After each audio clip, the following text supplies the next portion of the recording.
मैं इमामत के बारे में एक बात कहना चाहूँगा। हमारे मदारिस के फारिग उलमा हुफ़ाज़ बेचारे मदरसों से पढ़ के आवाम की खिदमत करने जाते हैं। एक आदमी एक बेहतरीन ज़ी सलाहियत आलिम दीन किसी देहात में इमामत करता है, और मैं बाहर की तो बात नहीं करता, हमारे यहाँ बरेली शरीफ के अतराफ़ में जो देहात हैं यहाँ अक्सर 6 महीने पर गल्ला देने का रिवाज है। तो 6 महीने तक बेचारा इमाम मेहनत करता है। 6 महीने के बाद उसको एक घर से 15 किलो गल्ला, यानी अगर धान की फसल है तो धान, या गेहूं की फसल है तो गेहूं, 15 किलो गेहूं 6 महीने में एक आदमी देता है।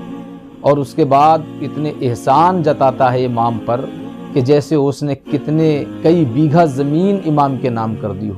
ज़रा सोचो, आओ थोड़ा सा डिटेल में चलते हैं।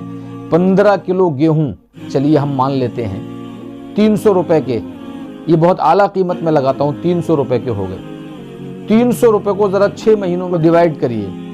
अब 6 महीने में 300 रुपए, मतलब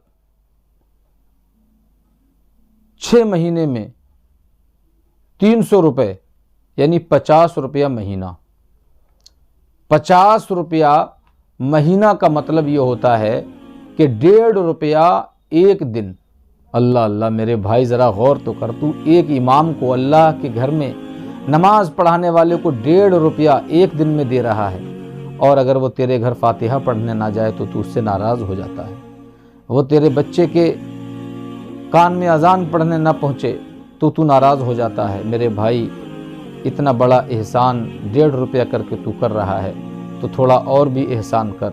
ये भी सोच के इमाम भी आखिर आदमी है, उसको भी हाजत पेश आ सकती है, वो भी कहीं जा सकता है, उसकी भी रिश्तेदारियां हैं। मेरे भाइयों, सोचो कि तुम दे क्या रहे हो और उस पर कितना बड़ा एहसान जता रहे हो।